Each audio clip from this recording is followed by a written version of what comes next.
Kittery, Maine, February 1983.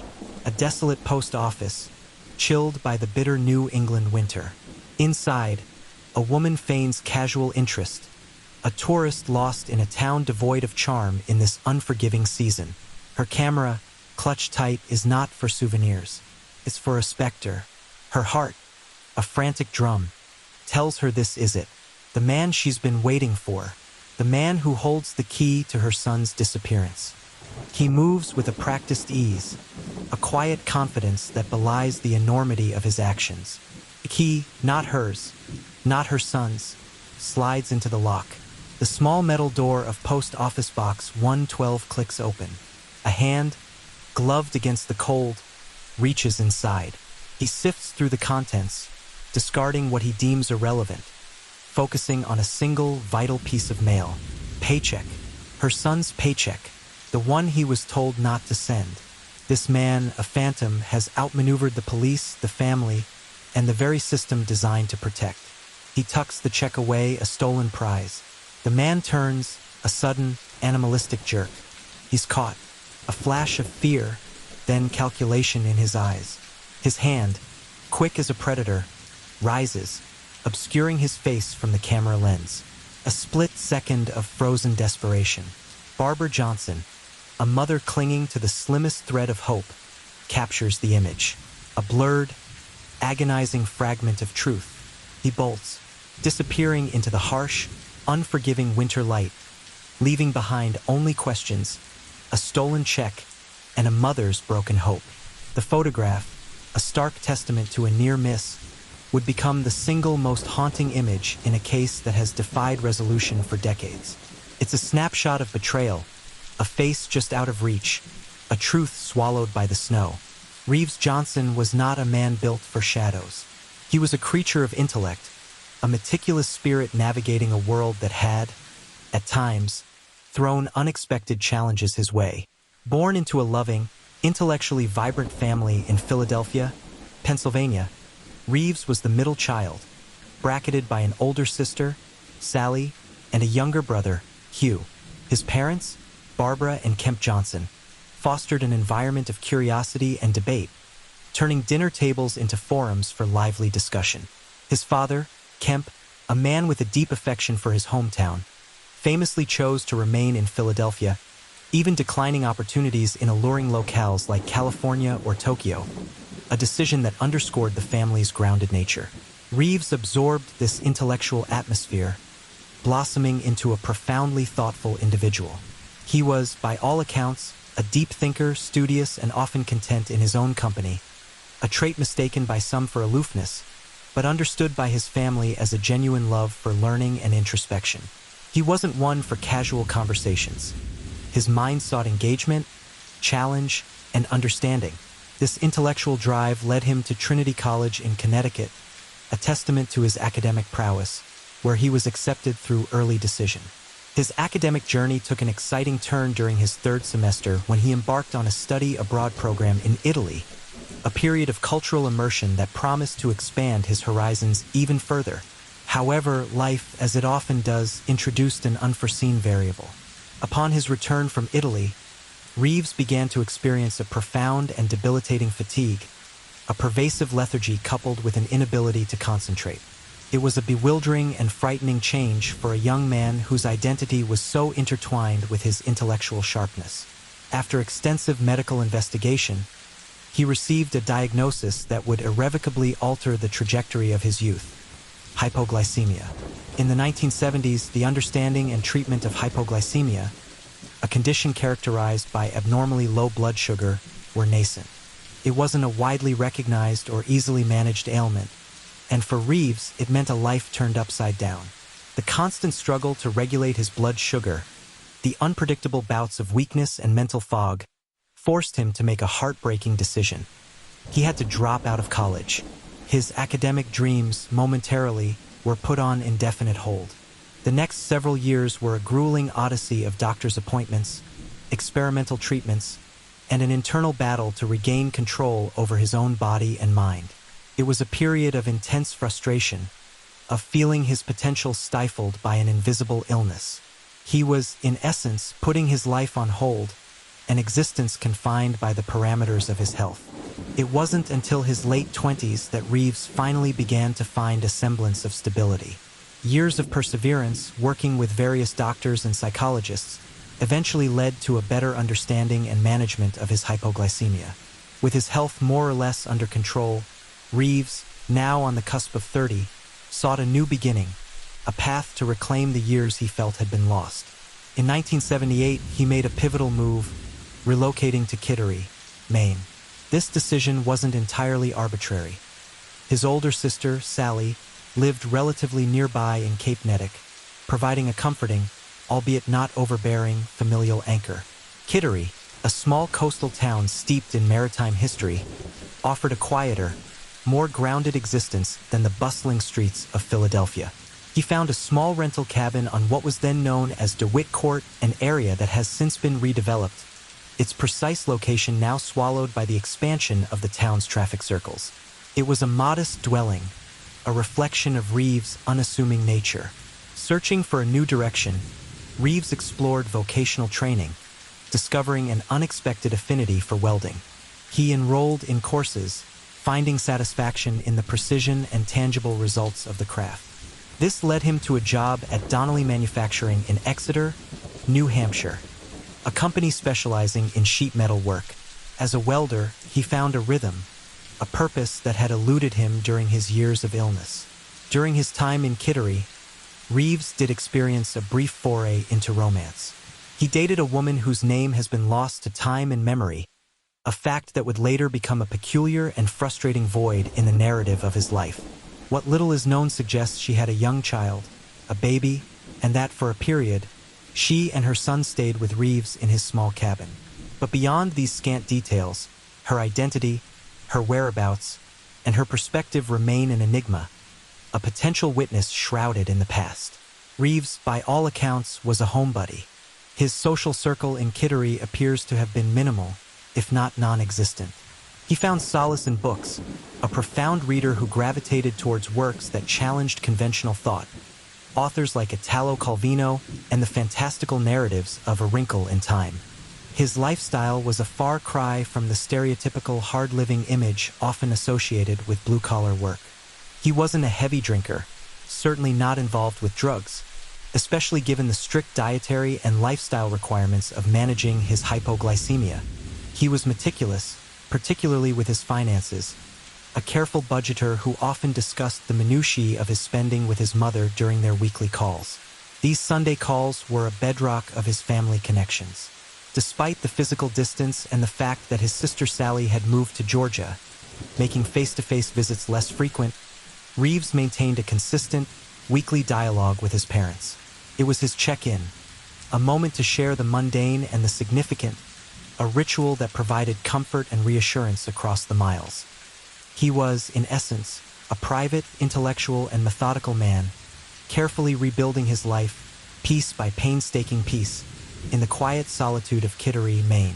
A man, it seemed, with no enemies, no grand ambitions beyond a steady life, and certainly no reason to simply vanish. Yet that is precisely what happened. The final days and weeks leading up to Reeves Johnson's disappearance are a tapestry woven with perplexing financial transactions, curious personal effects, and a chilling void where a man once stood. The events, initially dismissed as innocuous, would later take on a sinister hue, painting a picture of calculated deception and a life abruptly erased. The last time Reeves' family saw him, alive and well, was during the festive period of Christmas 1982. The Johnson family had converged on the parents' home in Philadelphia, a cherished tradition. Reeves, amidst the warmth and familiarity of his childhood home, shared laughter, conversation, and the simple comfort of being surrounded by loved ones. Little did they know, this would be their final, untroubled memory of him. On his return journey to Kittery, a seemingly benign act of generosity set the stage for an unexpected intrusion into his solitary life. As he crossed the Verrazano Narrows Bridge in New York City, Reeves, known for his compassionate nature and a product of a more trusting era, offered a ride to a hitchhiker. The man introduced himself only as Richard. He was a black man, and he claimed to be heading either to Detroit, Michigan, or across the border into Ontario, Canada. Both destinations were a considerable distance, and crucially, neither lay in the direction of Kittery, Maine. What transpired during that car ride, the conversation that led to such an improbable detour, remains unknown. But Richard, the hitchhiker with no clear destination, somehow ended up in Reeves' small rental cabin in Kittery. He stayed for approximately 2 weeks, an unwelcome guest who, according to later recollections from Reeves to his mother, made little effort to contribute. Reeves, ever the generous soul, even provided him with money for cigarettes. More significantly, he gave Richard a spare key to his cabin, a gesture that, in hindsight, would resonate with ominous undertones. On January 7, 1983, Richard vanished as abruptly as he had appeared. Reeves was at work that day, tending to his welding duties at Donnelly Manufacturing. When he returned, Richard was gone. He had left no forwarding address, no goodbye note. He simply departed, taking with him not only his presence but also the spare cabin key Reeves had entrusted him with. At the time, it might have been an inconvenience, a minor frustration for Reeves. But in the unfolding mystery, the knowledge that an unknown individual possessed a key to his private sanctuary would become a detail of profound significance. February 3, 1983, marked the last day anyone who knew Reeves Johnson definitively saw him alive. He worked his usual morning shift as a welder at Donnelly Manufacturing in Exeter, New Hampshire. The day was unremarkable, a typical Thursday filled with the clang of metal and the focused intensity of his craft. He clocked out around 3:30 p.m., exchanging pleasantries with colleagues, perhaps discussing weekend plans or the upcoming work schedule. These interactions, standard fare for any workplace, would later become crucial touchstones, marking the final confirmed moments of his presence among his peers. After leaving work, Reeves made a stop at a local bank. He deposited $70 into his checking account, a routine financial transaction for a man meticulous with his money.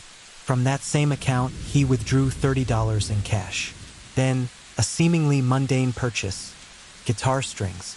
Reeves played the guitar, a private hobby. The purchase suggested he intended to continue his musical pursuits, a small, hopeful detail in a narrative that would soon unravel into despair.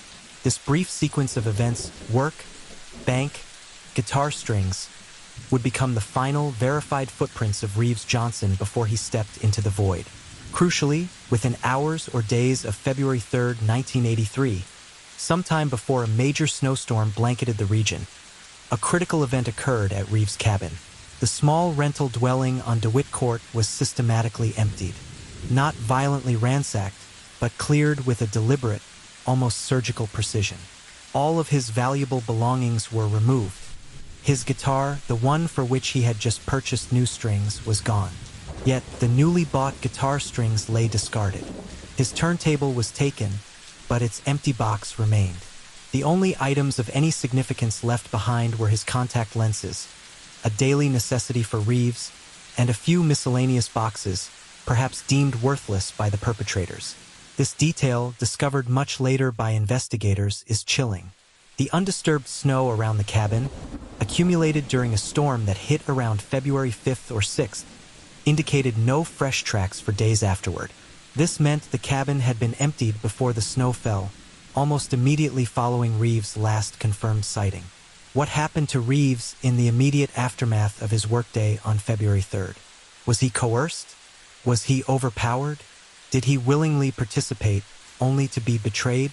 The abrupt, comprehensive removal of his possessions suggests not a man leaving voluntarily, but a calculated clearing of his life. Just one day after Reeves was last seen, a peculiar transaction occurred. A purchase totaling $80 was made at a Shaw's grocery store in Stratham, New Hampshire. In 1983, $80 was a substantial sum, equivalent to approximately $210 today. This wasn't Reeves' usual grocery store. He typically patronized local establishments closer to his Kittery cabin. More significantly, $80 worth of groceries was an enormous amount for a single, frugal man living alone. It suggested a quantity of food far exceeding his personal needs, perhaps enough for multiple individuals, or for an extended period of time. The purchase raised the first red flag, though its significance would only be understood in retrospect. Who was buying these groceries? And where were they stored, given that Reeves' cabin was already empty? A significant snowstorm swept through the region, blanketing Kittery and its surroundings. The timing of this storm is critical. It lay down an undisturbed layer of snow, creating a natural timestamp. When police eventually inspected Reeves' cabin, they would find snow drifted inside through an ajar door.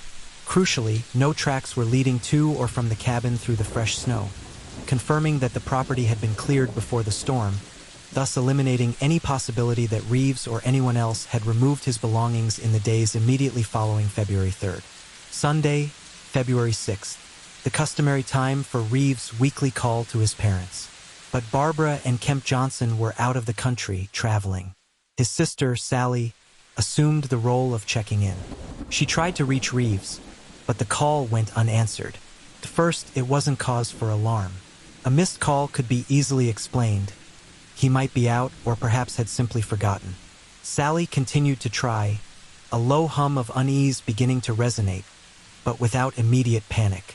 The following week ushered in a flurry of suspicious financial activity, all linked to Reeves Johnson's checkbook. These transactions, made at various retail outlets, began to drain his modest bank account with alarming speed. On Wednesday, February 9th, a purchase was made at Damart, a French company renowned for its high-quality, often expensive, thermal underwear popular in the 1970s and 80s. The transaction amounted to $75, roughly $200 in today's currency. What made this purchase particularly baffling were the items themselves. 2 suits of thermal underwear. One was a size small, the other an extra large. Reeves, standing at 5 feet 7 inches and weighing 130 pounds, was neither. While he might theoretically fit into a men's small, an extra large was entirely out of the question for his frame. The stark size disparity, combined with the expense, strongly suggested these items were not purchased solely for Reeves. They hinted at 2 individuals, 2 distinct body types, neither perfectly aligning with Reeves' known dimensions. New Hampshire, a ski resort area, meant such gear was desirable, but the nature of the purchase for Reeves, a homebody, was inconsistent with his character. Saturday, February 12th, brought more activity. A set of speakers was purchased from a Radio Shack. The cost was $50, equivalent to approximately $130 today. These weren't built-in car speakers. They were freestanding, bookshelf-style units. Reeves already owned functional speakers, albeit with slightly torn fabric. Why the sudden upgrade, especially when his other valuable possessions had seemingly vanished? On the same day, an even more significant transaction occurred. A $30 deposit was placed on a car radio system costing $280. In 1983, this was a high-end system, valued at roughly $738 today. Reeves drove a red 1972 Volkswagen Beetle, a car not typically associated with elaborate, expensive stereo installations. It raised questions about whether such a system would even fit, or if it was intended for his vehicle at all. Coinciding with these purchases were cash withdrawals, $30 from his checking account and $50 from his savings. The source of these funds, or rather the lack thereof, given the impending financial crisis, became another puzzle piece. On this very same Saturday, Barbara and Kemp Johnson returned from their trip abroad. Sally immediately informed them of her inability to reach Reeves. The parents, now fully aware of the missed calls, tried to contact their son themselves. The second consecutive Sunday brought another unanswered call. The alarm among the Johnson family solidified. 2 missed calls in a row, from a son known for his unwavering weekly check-ins, were highly uncharacteristic. Something was undeniably wrong. 11 days after Reeves Johnson was last seen, his parents officially reported him missing to the Kittery Police Department. The initial response was cautious. Reeves was an adult. There were no immediate signs of forced entry at his cabin, no overt indications of foul play. Without clear evidence of a crime, the case initially lacked the urgency that would trigger an intensive investigation. The police, faced with an adult who might simply have chosen to leave, could only initiate a wellness check.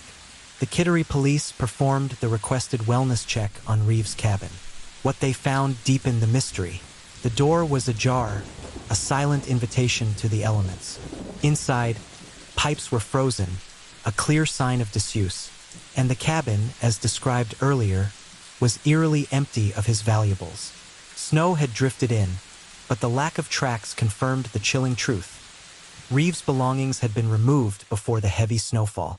The scene was devoid of any signs of struggle, but it reeked of an unexplained abandonment, or worse, a clean sweep. On the very same day, Reeves' distinctive red 1972 Volkswagen Beetle was located and towed. It was found in the vicinity of Elwyn Park, near the Exxon station, a location relatively close to Donnelly Manufacturing. However, the exact point from which it was towed remains unknown. The circumstances surrounding its discovery, how it got there, why it was abandoned, added another layer of intrigue to the burgeoning case. As the police began their preliminary inquiries, they made a crucial decision regarding Reeves' employment. Knowing that he was due a paycheck, they contacted Donnelly Manufacturing, instructing them not to mail the check. The directive was clear. If Reeves was to collect his earnings, he had to do so in person. This measure was intended to confirm his presence and status. The suspicious financial activity continued. On February 19th, another purchase was made at the same Shaw's grocery store in Stratham, New Hampshire. This time, $61 worth of groceries. Combined with the previous $80 haul, this amounted to a significant expenditure on food, far exceeding what Reeves would typically spend or consume. These transactions were steadily draining his bank account, pushing it toward the brink. By this point, Reeves' bank account was in severe distress. His meticulous financial planning had been obliterated. The series of purchases, made in rapid succession using his checkbook, had depleted his funds entirely. His checks began to bounce, leading inevitably to the account becoming overdrawn and eventually closed. In total, approximately $80 in cash had been withdrawn, and $535 had been spent via personal checks, an amount equivalent to over $1,500 today. All of Reeves Johnson's modest savings and earnings had vanished, leaving behind only a trail of debt and unanswered questions. The situation escalated dramatically on February 21st. A phone call was placed to Donnelly Manufacturing. The caller claimed to be Reeves Johnson. The voice on the other end of the line explained that he had secured a new job and would no longer be returning to Donnelly. He specifically requested that his final paycheck, the one the police had instructed not to be mailed, be sent to his post office box in Kittery. Whether through convincing mimicry or a lapse in judgment on Donnelly's part, the individual succeeded. The paycheck was mailed. This brazen act of impersonation underscored a chilling reality. Someone was actively assuming Reeves' identity, not just for financial gain, but with an alarming level of detail and confidence. On the same day, another unsettling event unfolded at the Exxon station where Reeves' VW Beetle had been towed. A man appeared, attempting to retrieve the car. He bore a superficial resemblance to Reeves or enough, perhaps, to confuse a casual observer. The man offered to pay for the towing and storage fees with a check. However, the mechanic on duty was astute. Perhaps he sensed something amiss, or perhaps he had been forewarned about suspicious activity. He refused the check, insisting on cash payment. The man, thwarted, did not argue. He simply turned and left the Exxon station, disappearing on foot into the winter landscape. The failed attempt to retrieve the car added weight to the growing suspicion that multiple individuals might be involved, or that the impersonator was growing increasingly desperate. The mailing of the paycheck to Reeves' post office box provided the Johnson family with a desperate, last-ditch opportunity. They believed, perhaps naively, that whoever was impersonating Reeves would eventually come to collect the check. They proposed a stakeout to the Kittery police. The department, being a small, local force, admitted it lacked the resources to dedicate officers to an indefinite vigil at the post office. However, they agreed to the family's offer. Barbara and Kemp Johnson would stake out the post office themselves. They harbored a slim hope that, even if it wasn't a criminal, it might be Reeves himself, simply trying to collect his mail, allowing them a chance to confront him, to understand why he had seemingly abandoned his life. Barbara Johnson, Reeves' mother, undertook the agonizing task. She positioned herself inside the Kittery post office, adopting the guise of a tourist, camera in hand. A starkly out-of-place figure in a cold Maine February, she pretended to be captivated by the mundane surroundings. Her eyes, however, were razor-sharp, scanning every face, every movement. Her heart pounded with a mixture of dread and fragile hope. Then he appeared, a man, unknown to Barbara, yet moving with an unnerving familiarity. He carried a Reeves key. He walked directly to Post Office Box 112. With a click, he opened it. He reached inside, retrieved the contents, and with a casual disdain, discarded everything but the Donnelly Manufacturing paycheck. Barbara's blood ran cold. This was it. This was the moment. I confronted him. I asked him, "Where's Reeves? Why do you have his key?" The man, startled but composed, offered a chilling reply. He claimed Reeves was with him, living in an apartment in Portsmouth. He then, with audacious confidence, suggested he could take Barbara to her son if she had a car. In that split second, a mother's instincts warred with a primal fear. She followed him out of the post office, her camera poised. But as they stepped into the daylight, the man made his move. He bolted. He ran on foot, disappearing into the labyrinthine streets of Kittery. In a cruel twist of fate, Barbara's husband, Kemp, had momentarily driven off to reposition their vehicle. Barbara was left stranded, unable to pursue. But before he vanished, as he turned to flee, Barbara managed to snap a single photograph, a desperate, hopeful click of the shutter. In a final, defiant act, the man raised his hand, obscuring his face from the lens, leaving only a partial, tantalizing image. A man in a distinctive red hat, his identity frustratingly out of reach. The photograph, once developed, was a punch to the gut. The man's hand was perfectly positioned, a cruel veil over the face that might have held the answers. Barbara had captured a moment of profound significance, a tangible link to her missing son, but the identity of the person in the frame remained elusive. The police, upon reviewing the photo and Barbara's account, had a general description. A white male, appearing to be in his late 20s or early 30s, with dark hair, and a build similar to Reeves, but without a clear facial image, without a composite sketch generated at the time. The lead quickly dissolved into another layer of uncertainty. The family's anguish was compounded by the fact that this crucial piece of evidence, this haunting photograph, was not, for reasons unknown, formally integrated into the initial case file. It remained in the family's possession, a private torment, a visual representation of the unyielding barrier between them and the truth. It wouldn't be until 2021, nearly 4 decades later, that this photograph, brought forward by Sally Johnson, would finally be widely publicized, shedding a belated yet urgent light on the shadow that escaped that day. For over 40 years, the disappearance of Reeves Johnson has remained an impenetrable cold case, a chilling testament to the fragility of life and the enduring power of the unknown. The narrative is replete with contradictions, peculiar details, and a pervasive sense of unanswered questions. The initial police assessment, hampered by the lack of overt foul play at Reeves' cabin and the fact that he was an adult, contributed to the case's stagnation. The prevailing sentiment at the time, even explored by the popular television program Unsolved Mysteries, was that Reeves might have simply chosen to go off the grid. However, Unsolved Mysteries ultimately decided against covering the case, allegedly due to legal concerns that he might still be alive and deliberately evading detection. This theory, while convenient, has been systematically dismantled over the decades. Reeves Johnson was a man with a serious medical condition, hypoglycemia. Managing this required strict dietary adherence and, at times, medication. Living off-grid, without access to consistent medical care or regulated food sources, would have been a near impossibility for him. Furthermore, his financial footprint vanished completely. There has been no activity on his social security number, no further bank transactions, and no verifiable sightings. A man simply does not erase himself so thoroughly, especially one whose very existence was tied to careful routine and medical management.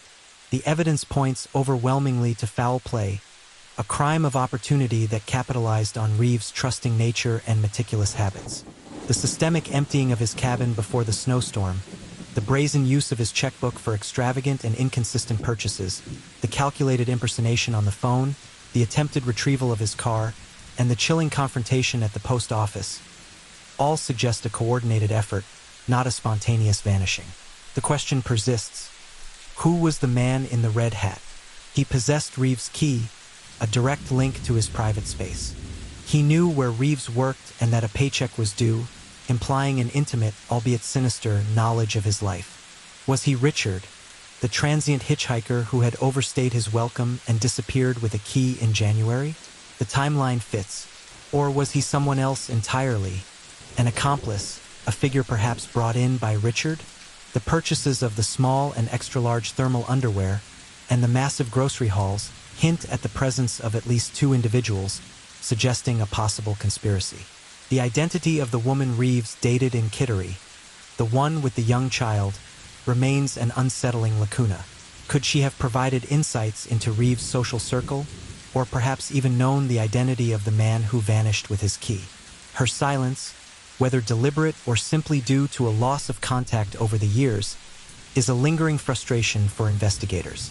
Today, the Kittery Police Department, under the dedicated leadership of Detective Brian Cummer, has breathed new life into Reeves' case. Detective Cummer, described by those who have worked with him as passionate and meticulously organized, has taken painstaking efforts to digitize and systematize the fragmented notes and records from the original investigation. This modern approach is a stark contrast to the disparate, often handwritten notes of Detective Avery, the original lead, whose efforts were limited by the technological and procedural constraints of the 1980s. The open access granted to podcasters like Kristen Seavey, allowing unprecedented review of the entire, unredacted case file, highlights a renewed commitment to transparency and a desperate plea for public assistance. The circulation of Barbara Johnson's photograph of the man in the red hat in 2021 was a watershed moment, finally bringing a tangible, if obscured, image to the forefront of the investigation. Yet, the lack of a composite sketch, a crucial tool that could have been created decades ago, continues to be a source of profound regret. Reeves Johnson was a man who prized intellect, a peaceful soul who sought purpose in a quiet corner of Maine. He was not a man who would simply abandon his family, his life, or his hard-won stability. His disappearance is a story of calculated cruelty, a life stolen, perhaps for a few $100s and the contents of a small cabin. The shadow that escaped the Kittery post office that cold February day continues to loom large, protecting a truth that cries out for justice. The Kittery Police Department maintains an active investigation into the disappearance of Reeves Johnson. If you have any information, no matter how insignificant it may seem, please contact the Kittery Police Department at 207-439-1638 or email Detective Brian Cummer at cummer@kitteropolis.com.